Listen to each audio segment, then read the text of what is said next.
तो उस ब्रह्मचर्य पे आते हैं, ये सारी चीजें घूम के वहीं पे आ जाते हैं।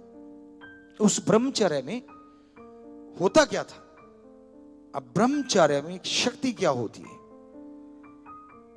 ब्रह्मचर्य में आदमी के जितने भी मसल हैं उनमें एक अलग तरह की पावर आती है। हम उस स्तर पे आके आपको समझाना चाहते हैं ताकि बच्चे हर कोई समझ सके। ब्रह्मचर्य का मतलब होता है आपके ख्यालों में, आपके विचारों में शुद्धिकरण। काम वासना के विचार नहीं होने चाहिए। और दूसरा, वीर्य अंदर रहना चाहिए, बाहर नहीं जाना चाहिए। क्यों? क्योंकि ये साइंटिस्ट भी प्रूव कर चुके हैं, अगर ये अंदर रहता है, जो कि वेदों की बात है, हम तो वेदों की सुना रहे हैं, उसमें एक जगह जिक्र मिलता है कि अगर ये अंदर रहता है तो ये ओवरफ्लो नहीं कभी भी होता, बल्कि ये अंदर जाके शरीर को मजबूत करने के लिए, शरीर के लिए ढाल बन जाता है हर बीमारी के लिए। ये लिखा हुआ है। साइंटिस्ट आ जाएंगे, धीरे धीरे इस बात पे आ जाएंगे।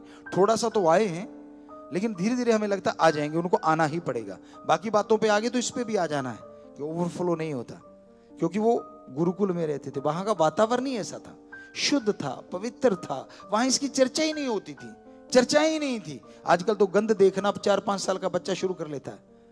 आपको तभी बोला था कि फोन पे एक ऐप डाउनलोड कर लीजिए, पेरेंटल ऐप, जो कि आपके पास मैसेज आएंगे, आप उनको लॉक कर सकेंगे छोटे बच्चों को कि वो गलत चीज ना देख सकें। हाँ, पढ़ाई लें। अब नेट पे तो सारा कुछ ही पढ़ा है, अच्छी चीजें बहुत पढ़ी हैं, बहुत कुछ है ज्ञान के लिए, जानने के लिए। हाईटेक हो गया जमाना, तो उसका फायदा लेना चाहिए। लेकिन माँ बाप को सिर्फ काम के धंधे में नहीं उलझना चाहिए।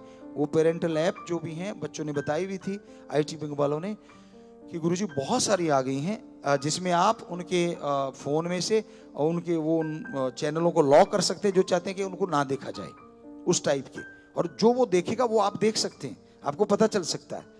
तो ये बड़ी अच्छी चीज आई है, जिसने भी इजाद की, हम तो उनको आशीर्वाद ही बोलेंगे कि बहुत ही बढ़िया इजाद किया है आपने ये चीज। हम उनके कोई ब्रांड एम्बेसडर नहीं है, लेकिन हमारा काम है जो अच्छी चीज समाज में आए वो बताना सबको। तो अब ब्रह्मचर्य में ये हमने आपको बताया कि ये होता है ब्रह्मचर्य। विचारों का शुद्धिकरण होना चाहिए, ये अपने अंदर रहना चाहिए, ताकि जो मसल है उनके लिए वो ढाल का काम करता है। कैसे? जो रेड ब्लड सेल और व्हाइट ब्लड सेल, डॉक्टर शायद ज्यादा अच्छे से आपको समझा पाएंगे।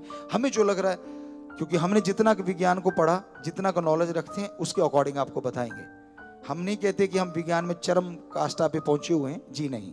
हम धर्मों में चरम काष्ठा पे पहुंचे हैं और पहुंच रहे हैं लगातार, उसके भी स्टूडेंट ही हैं अभी। तो उसकी चर्चा करेंगे। रेड ब्लड सेल और व्हाइट ब्लड सेल और DNA, हमें लगता है ये हमारी बॉडी के लिए एक जान है, इनके बिना जीवन सोचा भी नहीं जा सकता।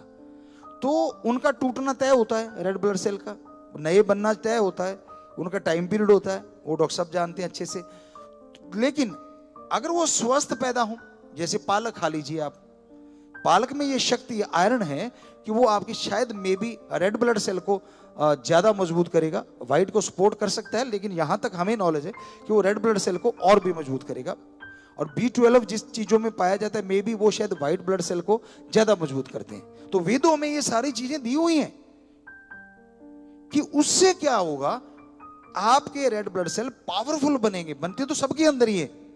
अब बच्चे तो सारे ही पैदा करते हैं, कोई ओलंपिक में गोल्ड मेडल ले आता है, कोई घर से 4 पैसे नहीं उठता, जन्म में दोनों नहीं है। तो उसी तरह रेड ब्लड सेल और व्हाइट ब्लड सेल होते तो सबके अंदर ही हैं, पैदा तो सबके अंदर हो रहे हैं।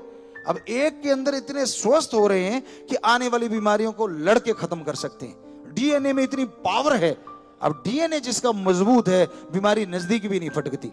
और कल परसों भी आपको बोला था कि DNA दिमाग का एक रीढ़ की हड्डी है। लोग कहते हैं दिमाग पावर हाउस है, दिमाग का पावर हाउस है, कहीं ना कहीं DNA भी है। ये आप रिसर्च कर लीजिए, जरूर निकल आएगा। हम तो धर्म की बात कर रहे हैं, ये धर्म चल रहा है, यहां कोई विज्ञान की बात नहीं हो रही। आपको विज्ञान की लग रही होगी, लेकिन ये हम आपको धर्म के अकॉर्डिंग बता रहे हैं। कितना बड़ा है हमारा धर्म, कितनी बड़ी है हमारी संस्कृति। तो उससे क्या होता है, हमारा DNA मजबूत होता है, वहीं पे सारी चीजें, सेल काम करते हैं, हमारे सेल मजबूत होते हैं, हमारे मसल मजबूत होते हैं जो। और इससे क्या होता है, विल पावर क्रिएट होता है, आत्मबल। और जिनके अंदर आत्मबल होता है, वो मान लीजिए कोई बाजी हार रहे हैं, मान लीजिए कि हताश हो गए चारों तरफ से, हम गारंटी देते हैं कि उनको लगता है कि सक्सेस 10% है, हम गारंटी देते हैं अगर आत्म बल आ गया 10 के साथ बिंदी लग जाएगी, 100% सक्सेस हो जाओगे आप। ये तो साइंस भी मान रही है। तो आत्म बल जबरदस्त होता था, बॉडी पावर जबरदस्त होता था, माइंड पावर जबरदस्त होता था। उस गुरुकुल में 25 सालों में ये सिखा दिया जाता था।